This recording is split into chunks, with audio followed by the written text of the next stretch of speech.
Hello दोस्तों, welcome back. आज की मूवी इमोशनल भी है और उसमें मिस्ट्री भी है जो हमें रुलाए बगैर नहीं रहती। तो चलो इस सेंटिमेंटल मूवी का एक्सप्लेनेशन देखते हैं। 8 साल का एक बच्चा और उसकी माँ शहर के बाहर कहीं घूमने आए हैं। उसकी माँ उसे एंजल का लॉकेट पहनाती है। अब दोनों हाइड एंड सीक खेलने लगते हैं। बच्चा आंखें बंद करता है। माँ के चेहरे पे उदासी है। वह एक बैग पास ही के घर के गेट पे रख के छुप जाती है। घर से बाहर आई औरत उस बैग पे रखी चिट्ठी पढ़ती है और अपनी माँ को ढूंढते उस बच्चे को लेके गेट के अंदर चली जाती है। तो हमें पता चलता है वो घर दरअसल एक अनाथ आश्रम है और उस औरत ने किसी मजबूरी की वजह से अपने बच्चे को वहाँ छोड़ा है। अब 13 साल गुजरते हैं। हांगकांग के एक ऑडिटोरियम में एक बड़ा चैरिटी प्रोग्राम अरेंज किया गया है जहाँ वही औरत जिसका नाम लिली है परफॉर्म करने वाली है, क्योंकि अब वह औरत एक नामचीन सिंगर बन चुकी है। मगर अगले ही पल वह औरत घायल हालत में पड़ी दिखाई देती है। किसी ने उसे चाकू मारा है। इवेंट मैनेजर वह देख के चिल्लाती हुई कॉरिडोर में भागती है तो सिक्योरिटीज को एक सस्पेक्ट भागता हुआ नजर आता है। अब ऑडिटोरियम की पूरी सिक्योरिटी उसे पकड़ने के लिए उसके पीछे भागती है। वह लड़का अपनी जान बचा के भागते हुए समुंदर की रेलिंग पे खड़ा होता है और डिप्रेशन में पानी में जंप करता है, मगर उसे बचा लिया जाता है और अरेस्ट किया जाता है। नामचीन सिंगर के इस हत्या के प्रयास की न्यूज पूरे देश में फैल जाती है। लिली हमले की वजह से कोमा में गई है। न्यूज से पता चलता है कि उस लड़के का नाम जिमी है जो अमेरिकन सिटीजन है। उसने पुलिस को कुछ नहीं बताया, वो खामोश है। इस केस को सरकार की तरफ से जेंग हैंडल कर रहा है। अब इस जेंग को मिलने लिली का मैनेजर टोनी आता है। टोनी लिली का पिछले 14 साल से मैनेजर है। जेंग टोनी को बताता है कि वह भी लिली का फैन है क्योंकि उसकी गर्लफ्रेंड हूबहू लिली के जैसी दिखती है। उसे प्रपोज करने के वक्त जेंग ने उसे लिली के गानों की सीडी दी थी जो उसके गर्लफ्रेंड ने प्रपोजल को रिजेक्ट करते हुए तोड़ दी। इसलिए जेंग के दिल में लिली की एक अलग जगह है। वो उसे उसके गर्लफ्रेंड की याद दिलाती है जिसे वो आज भी चाहता है। अब जेंग केस के बारे में लेके पूछताछ शुरू करता है। टोनी बताता है कि जब लिली पे उसके मेकअप रूम में हमला हुआ तब वह स्टेज के पास खड़े रह के दूसरे परफॉर्मेंस देख रहा था। अंदर से उसने शोर सुना तो वो मेकअप रूम की तरफ भागा। रूम के अंदर गया तो उसने जमीन पे घायल हालत में पड़ी लिली को देखा। टोनी जिमी को नहीं पहचानता। टोनी बस यही चाहता है कि जिस किसी ने लिली पे ये जानलेवा हमला किया है उसे सजा होनी चाहिए। अब चूंकि जिमी अमेरिकन सिटीजन है तो अमेरिकन एम्बेसी की तरफ से जिमी के डिफेंस के लिए एक वकील अरेंज किया जाता है जिसका नाम डोना है। डोना एक सक्सेसफुल लॉयर है। डोना जिमी को बताती है कि उस पे लिली के हत्या के प्रयास का आरोप रखा गया है, हांगकांग में जिसकी सजा उम्र कैद है। तो डोना चाहती है कि जिमी उसे सच्चाई बताए ताकि वो उसे छुड़ा सके। अब जिमी डोना को बताता है कि लिली उसकी माँ थी, मगर जिमी ने ये बात अब तक किसी को नहीं बताई। तो डोना भी उससे यही कहती है कि ये बात छुपाने में ही उसकी भलाई है। यहाँ जेंग को तहकीकात से इतना ही पता चला है कि 12 साल पहले एक अमेरिकन कपल ने जिमी को अडॉप्ट किया और वो उसे अमेरिका लेके आए। एडॉप्शन के 2 दिन बाद ही उस अनाथ आश्रम में आग लगी थी जिसमें 7 बच्चे मर गए। आग में सब रिकॉर्ड्स जल गए। जिमी के एडॉप्शन के बाद उस अमेरिकन कपल का बिजनेस लॉस में जाने लगा जिसका उन्होंने जिमी को जिम्मेदार ठहराया और वो उसे एब्यूज करने लगे। मगर 5 साल बाद उनकी कार एक्सीडेंट में मौत हो गई। जिमी फिर से अनाथ हुआ। 18 साल का होने तक वह दूसरे अनाथ आश्रम में रहा। यहाँ डोना जिमी से पूछती है कि उस रात क्या हुआ। जिमी बताता है कि 6 महीने पहले वह अपनी माँ की तलाश में शंघाई के उस पुरानी जगह लौटा जहाँ उसका जन्म हुआ था, मगर सब कुछ बदल गया था। माँ को ढूंढना इतना मुश्किल नहीं था क्योंकि वह एक पॉपुलर सिंगर बन चुकी थी। शहर में जगह जगह उसके पोस्टर थे, मगर उस तक पहुंचना आसान नहीं था। जिमी बताता है कुछ दिन पहले मुझे एक होटल में वेटर का जॉब मिला जहाँ लिली रुकी हुई थी। मैं बड़ी मुश्किल से वॉशरूम में उस तक पहुंचा। पहले तो उसने मुझे गलत समझ लिया तो मैंने उसे वो बचपन का लॉकेट दिखाया। लॉकेट देख के वो समझ गई मैं उसका बेटा हूँ, तो उसने मुझे मिलने इस कॉन्सर्ट में बुलाया। शायद मीडिया के सामने वो डिस्क्लोज करने वाली थी कि मैं उसका बेटा हूँ। वो भी मुझे लेके इतने सालों से गिल्ट महसूस कर रही थी। डोना उससे पूछती है कि ऐसा था तो उसने अपनी माँ को मारने की कोशिश क्यों की। जिमी बताता है मैंने उसे नहीं मारा। या जेंग उस मेकअप रूम को विजिट देता है जहाँ लिली पे हमला हुआ। मेकअप रूम के अंदर सीसीटीवी कैमरा नहीं है। वहाँ रूम में उसे काले धतूरे का फूल मिलता है जिसे सूंघा के किसी को भी बेहोश किया जा सकता है। लोग उसे ड्रग्स की तौर पे भी इस्तेमाल करते हैं। इसी धतूरे के फूल का बुके उस रात जिमी लिली के लिए लाया था, मगर ऐसे फूल तो कोई किसी को देता नहीं। तो इसके पीछे जिमी का मकसद क्या था। वहां से निकलते वक्त जेंग का सामना डिफेंस वकील डोना से होता है जो जेंग से हाथ मिलाने में इंटरेस्टेड नहीं है। जेंग का असिस्टेंट बताता है कि डोना का हस्बैंड शंघाई का एक अमीर बिजनेसमैन है जो उम्र में डोना से दुगना है। उसी ने डोना को ऑफिस खोल के दिया था। अब यहाँ डोना उस मेकअप रूम पहुंचती है। जिमी के कहने के अनुसार उस रात वो लिली के बुलाने पे उसके मेकअप रूम गया। लिली ने उसे उसका परफॉर्मेंस खत्म होने तक मेकअप रूम में इंतजार करने को कहा, मगर जिमी अपनी माँ से इस बात का जवाब चाहता था कि उसने उसका त्याग क्यों किया।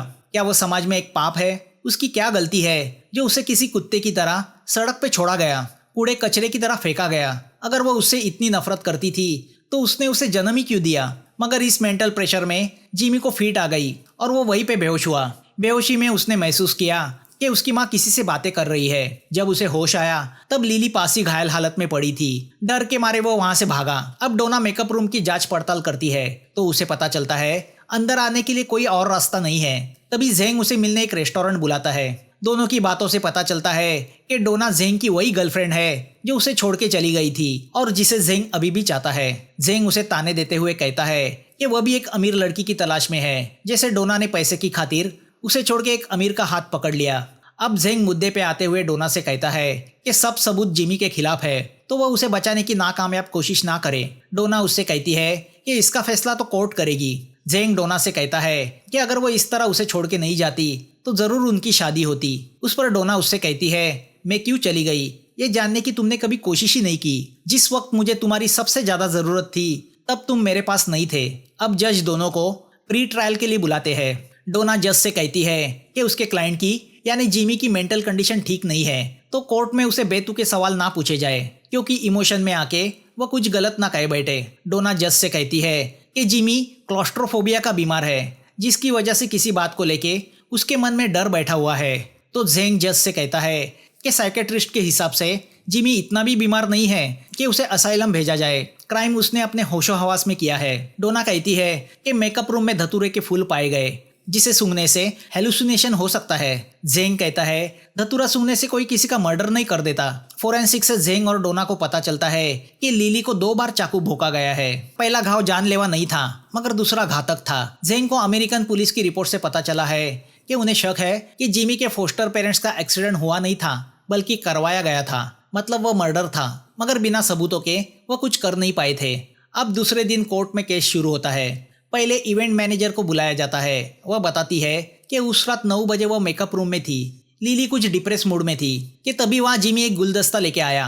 लिली अकेले में उससे कुछ बात करना चाहती थी तो उसने हमें रूम के बाहर जाने के लिए कहा। मैं स्टेज के पास खड़ी थी। जब लिली के शो का वक्त हुआ तो मैं उसे बुलाने मेकअप रूम गई। अंदर से कुछ आवाजें आ रही थी। मैंने दरवाजा खोला तो लिली खून में लथपथ पड़ी थी और पास ही जिमी बैठा था, उसके हाथ पे खून लगा था। डोना उससे पूछती है कि क्या ये हो सकता है कि रूम में कोई और आदमी भी चुप के बैठा हो और तुमने उसे देखा ना हो, क्योंकि उसके तुरंत बाद तुम घबरा के बाहर भागी। मैनेजर हाँ कहती है।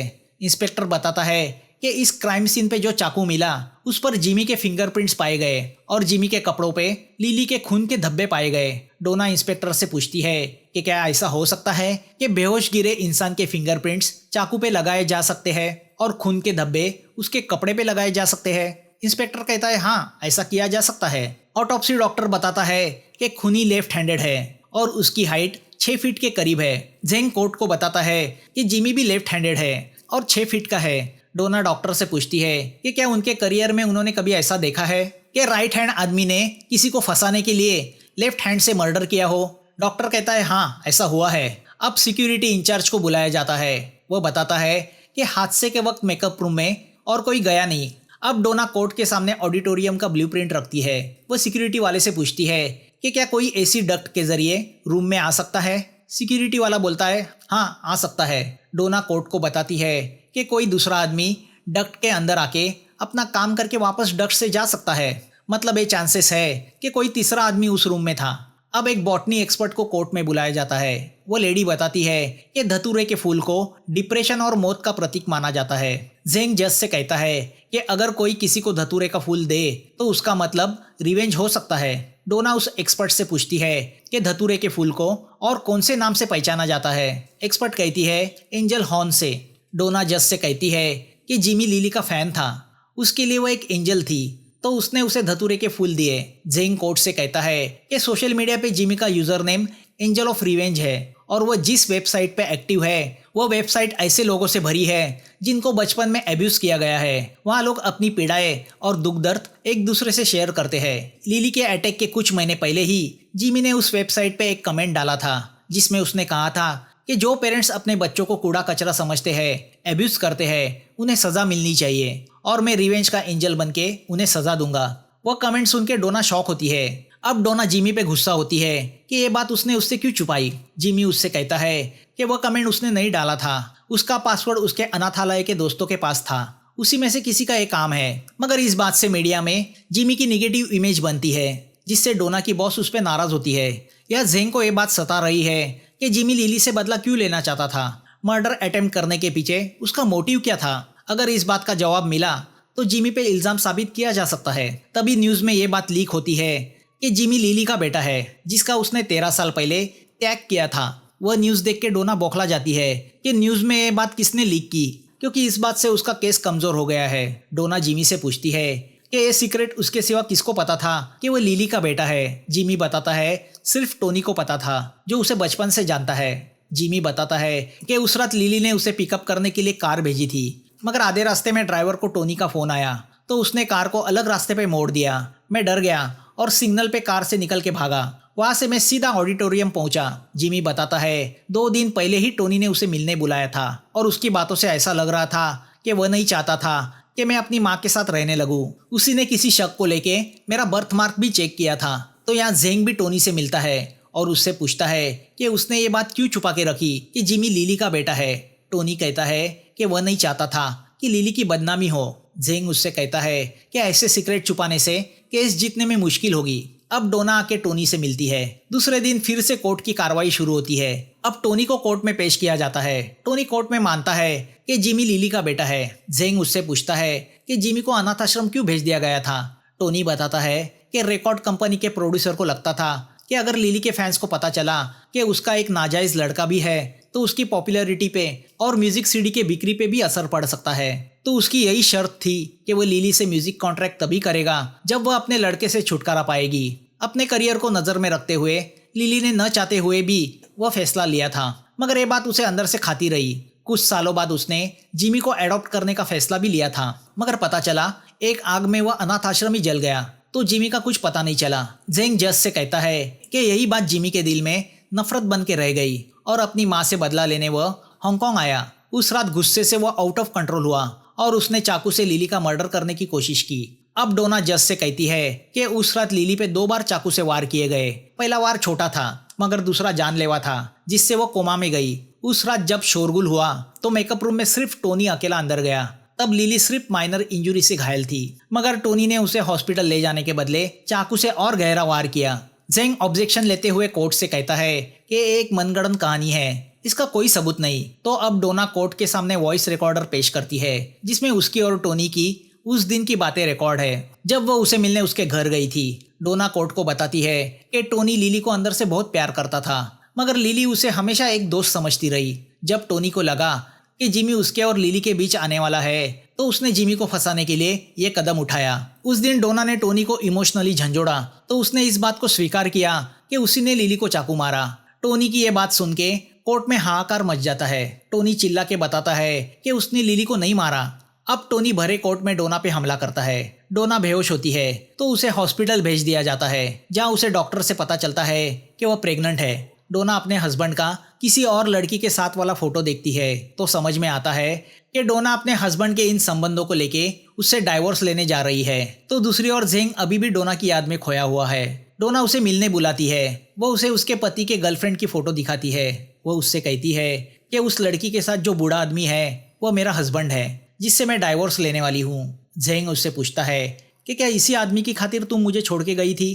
डोना बताती है 3 साल पहले उस वक्त मेरे पिताजी अचानक गायब हुए, फिर उन्हें फ्रॉड के जुर्म में अरेस्ट किया गया, मगर डिप्रेशन में उन्होंने सुसाइड की। यह आदमी मेरे डैडी का दोस्त था। इन सब हालात में इस आदमी ने मेरा साथ दिया। उस वक्त तुम कहाँ थे? तुम अपना करियर बनाने में बिजी थे। तुमने एक बार भी नहीं पूछा मुझ पर क्या बीत रही है। जेंग उससे कहता है कि उस वक्त मैं नया नया सरकारी वकील बना था, काफ़ी प्रेशर था और उन हालात में तुम बिना कुछ मुझे बताई चली गई। तुम मुझसे कुछ एक्सपेक्ट कर रही थी और मैं तुमसे कुछ एक्सपेक्ट कर रहा था। अगर तुमसे सच्चा प्यार न करता तो कब का शादी कर चुका होता। मिसअंडरस्टैंडिंग ऐसी चीज है जो बड़ों बड़ों को जुदा करती है। दूसरे दिन कोर्ट जिमी को बाइज्जत बरी करता है। टोनी को भी बेल मिल जाती है। जेंग उससे मिलता है और उससे कहता है तुम बिल्कुल मेरे जैसे हो। मुझे पता है तुम बेगुनाह हो क्योंकि जिसे जान से ज्यादा प्यार किया जाता है उसका बुरा नहीं सोचा जाता। तो तुमने झूठ क्यों बोला? तुम जिमी को क्यों प्रोटेक्ट कर रहे थे? टोनी बस इतना ही कहता है। ऐसी सच्चाई किस काम की जो किसी की जिंदगी बर्बाद करे। या डोना एबॉर्शन करने जाती है तो डॉक्टर उससे कहती है कि इस बार अगर उसने एबॉर्शन किया तो वो फिर कभी माँ नहीं बन पाएगी।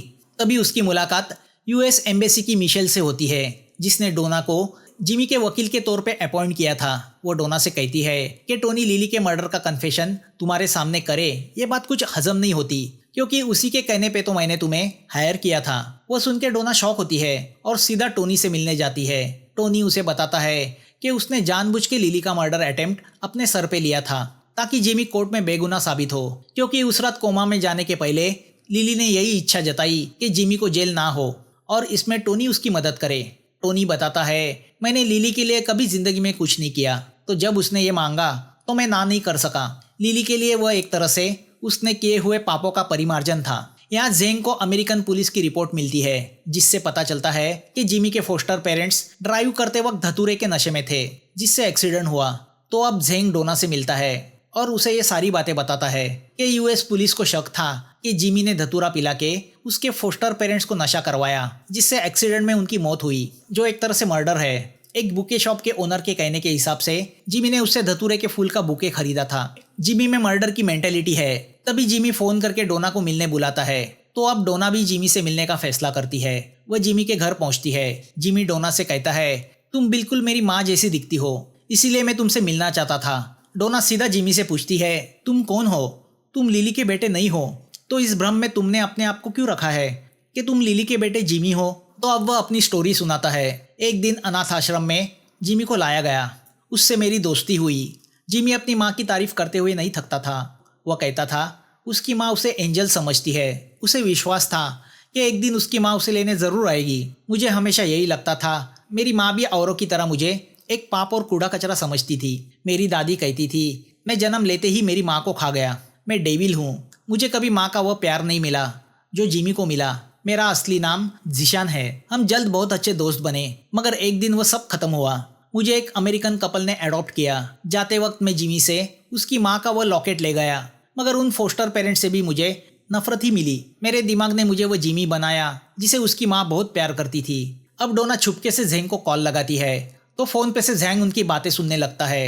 डोना जिशान से कहती है कि शायद इसलिए तुमने अपने फोस्टर पेरेंट का मर्डर किया और लिली का भी मर्डर किया, क्योंकि उसे पता चला था कि तुम उसके बेटे नहीं हो। डोना बताती है कि उसे टोनी से पता चला है कि उसने तुम्हारे डीएनए सैंपल से जान लिया था तुम लिली के बेटे जिमी नहीं हो। उसने ये बात लिली को बताई।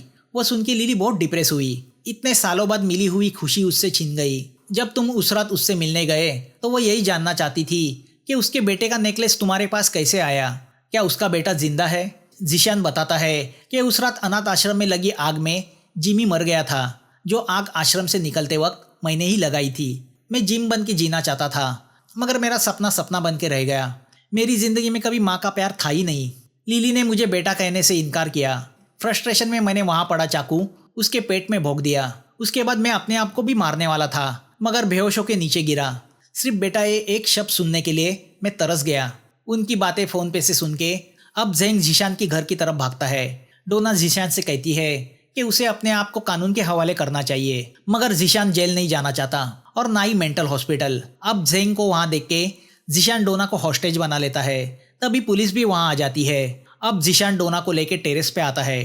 पुलिस उसे चाकू फेंकने बोलती है। जिशान जेंग से कहता है कि वो डोना में अपनी माँ को देखता है तो वह उसके साथ मरना पसंद करेगा। अब जैसे ही जिशान डोना को मारने चाकू उठाता है, डोना चिल्ला के उसे कहती है मेरे पेट में मेरा बच्चा है, मैं प्रेग्नेंट हूँ, मैं उसे जन्म देना चाहती हूँ। वह सुन के जिशान शॉक होता है। वो डोना को छोड़ देता है। वो डोना से कहता है हर माँ अपने बच्चे से प्यार करती है ना, उसे अपना एंजल समझती है ना। 9 महीने दर्द महसूस करके वो उसे इस दुनिया में लाती है, तो वह उसे पाप कैसे समझेगी? मुझे मेरी माँ के पास जाना चाहिए। इतना कह के जिशान ऊपर से जंप करता है और मर जाता है। तो यहाँ लिली की भी मौत हो जाती है। लिली जिंदगी भर अपने बेटे के लिए तरसती रही, तो जिशान माँ के प्यार के लिए। दोनों की ग्रेव एक दूसरे के पास बनाई जाती है। रिश्ता सिर्फ खून का नहीं होता, रिश्ता प्यार का भी होता है। अब टोनी जेंग को वही सीढ़ी गिफ्ट करता है जो डोना ने कभी तोड़ी थी। जेंग और डोना एक हो जाते हैं और मूवी यहाँ खत्म होती है। दोस्तों, एक्सप्लेनेशन अच्छा लगा हो तो लाइक, शेयर और सब्सक्राइब करना मत भूलना। फिर मिलेंगे नई मूवी के साथ। Thanks for watching.